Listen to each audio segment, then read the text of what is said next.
大家好，我是张大哥。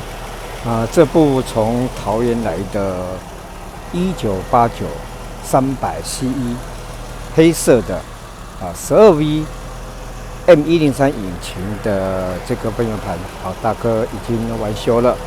我们来看看这个奔游盘，大哥这边有要签名做负责。我们整个看下来，哇，这个奔游盘看起来特别干净。因为我们刚整修过，我们希望说我们能够再使用它20年。因为奔游盘没有坏，它是堵塞了，被油箱污染堵塞了。这部车子大概大哥有做了哪些处理呢？第一个当然是奔游盘整修。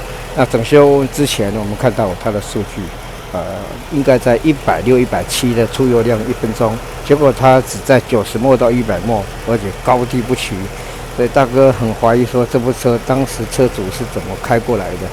如果以那个出油量跟它的误差那么大的话，照理说这部车子应该是半残废状态了。4颗喷油嘴大哥全部换新了。再来这个角座角座大哥也换新了这个空滤的角座，还有奔游盘的那个角座，总共换了3个角座。再来它的分电盘的部分大哥已经有拆下来检查，它奔游盘的状况还是 OK 的。至于说它的后面的汽油泵浦2个汽油泵浦，我们看到汽油泵浦这个已经很老旧了。大哥已经把它换掉了，因为它这部车子CE是2颗汽油泵浦。换汽油泵浦有个好处，第一个它压力够，第二个它的寿命我们可以重新计算，它应该有10多万公里的寿命。汽油滤芯大哥也换掉了，但他这部车子大哥发现它并没有蓄压器这个是蛮特殊的。那我们来看它的汽油的回流量也在2.8，下面右下角小数3.1，2.8，它代表它的汽油打过来的汽油泵浦打过来的压力跟量是足够的。油箱的堵塞部分，这样看它的回流量是还 OK 的。那因为我们汽油泵浦我们2颗都换新的，所以它压力短时间它是够的。再来呢，我们来看看它这3个表这3个表就是最右边的是怠速马达这个怠速马达的工作电压，中间呢是流量感知器，我们也换新，它流量感知器也磨损了大概也换新。流量感知器的电压，最左边那个是差压阀的电流量。因为它有 O2， 它一直在修正它的最佳混合比，所以它整个数值的运作都是正常的。再来我们来看看它的这个怠速目前大概是在700、800转左右。至于说它这个减速断油的功能我们来看一下它减速断油的功能。OK， 好，大哥加油。退油的时候它会往左边跑代表它是在减油的状态。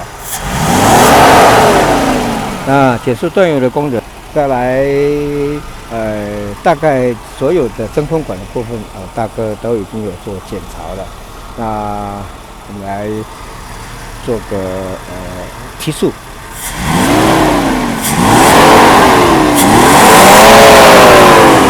相当顺畅。我们到车子里面来看一下。对，大哥必须要特别跟你介绍。我们看到这2张椅状况非常好，包含后座的这2张椅都是原厂的随车的皮椅但是有个缺点，就是说它可能前车主没有保养它的皮质都已经硬化了，所以我大哥特别交代车主一定要用绵羊油好好的保护几次避免这么漂亮的皮椅是香蕉型的皮椅，这大概就觉得在420上面才会看到很难得的皮椅大部分都是豆杆鱼啊，这个皮椅状况很好，所以大哥希望这个车主啊一定要好好的保养这个皮椅啊，避免在他手上把这么漂亮的皮椅把它糟蹋掉了。OK， 我们来看看啊，目前水温水温还是100度啊，水温还是在100度左右。不过以这种天气的话是还 OK 的。怠速我们刚刚看到大概在800转左右。哦，大哥来开冷气，我们来看看它转速的变化。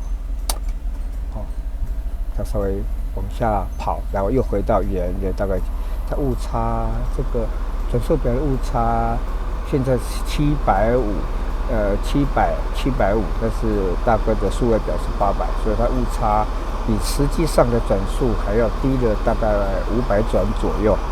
50转左右 ，OK， 好，大哥来做个加油。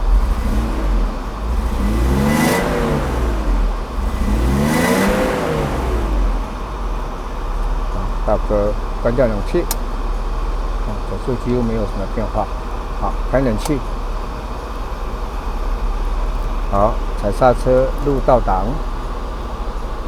转速大概在500转，500多一点，还是相当稳定的。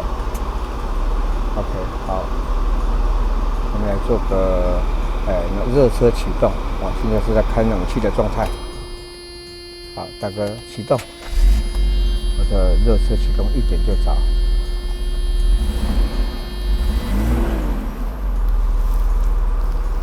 这部车子是1989的，虽然是 M103的引擎12V， 但是这个内装状况是相当不错的。尤其这个皮椅大哥蛮喜欢的，因为这个皮椅很特殊。至于引擎角的部分，我们看到它的引擎角整个都已经沉下去了。如果有机会大哥必须要把它引擎角把它换掉。当然能够换到那个鸟牌的，当然是最好。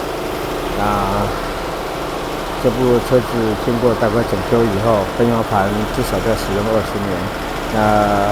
油箱是个污染源，我们希望在汽油滤芯汽油包旁边那个汽油滤芯，一定要跟机油滤芯一起更换。加95汽油，有空跑一下高速公路把表面的积碳清掉，就可以排除这个积碳的严重积碳的现象。